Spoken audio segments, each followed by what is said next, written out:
Group on digital assets, and we have an executive director, Bo Hines. Bo Hines.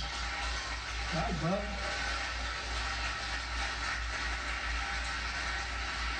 And Bo is a great football player, right? Bo is a great football player, one of the better players in college football, so I know you from that also. See, who would think that I know that? I know a lot of things, Bo, but he was a champion player. Stopped the weaponization of government against crypto and Bitcoin, and we ended the lawless operation Choke Point 2.0. That was a bad operation. And I kept my promises to the community and granted a full presidential pardon to Ross Ulbricht. Ross Ulbricht. And you have no idea how important that name became. It was like a symbol, and his mother was unbelievable. His mother was an unbelievable woman. But it was so important to a certain group of people. And in the truly momentous act last March, I signed an executive order establishing the U.S. Strategic Bitcoin Reserve, as well as the United States Digital Asset Stockpile. And that's all signed up. And with today's signing, we're pushing even further into the exciting new frontier.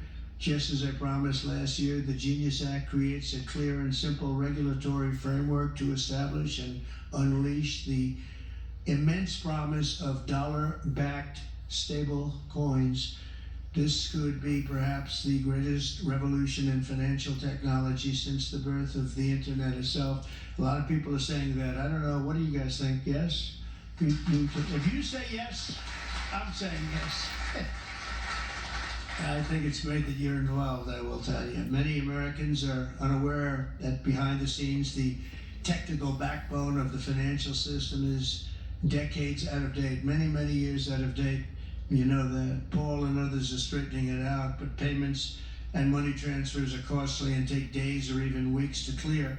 Under this bill, the entire ancient system will be eligible for a 21st century upgrade using the state-of-the-art crypto technology. Who would have thought we would have been saying that 2 years after I really met you for the first time? The Genius Act provides banks, businesses, and financial institutions a framework for issuing crypto assets backed one-for-one with real U.S. dollars, treasury bills, and other cash equivalents. It's really strengthening the dollar and giving the dollar great prominence. And you know, you have this little group called BRICS. It's fading out fast, but BRICS is, they wanted to try and take over the dollar, the dominance of the dollar, and the standard of the dollar. And I said, anybody that's in the BRICS consortium of nations, we're going to tariff you 10%. And they had a meeting the following day, and almost nobody showed up. They said, leave me alone. They didn't want to be tariffed there. So it's amazing. No, we're not going to let the dollar slide. If we have a smart president, you're never going to let the dollar slide. If you have a dummy, that could happen. Like the last one, he would. If you ever asked him about the dollar slide, he would have no idea.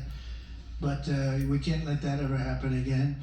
Consumers, vendors, and people all over the world will then be able to use those stable coins for ultra low-cost transactions that are cleared and settled in a matter of seconds rather than weeks and months. And it's really an amazing thing. And with the privacy, flexibility, and decentralization of cash, this revolution has the potential to supercharge American economic growth and empower billions of people to save and transfer in U.S. dollars. It's really all backed by the dollars. It's really a great thing. And a lot of, you know, we had a lot of Democrat support. I have to tell you that. I was shocked anytime you get one but we had a tremendous amount of Democrat support, which we appreciate, and which just shows you that you're doing the right thing.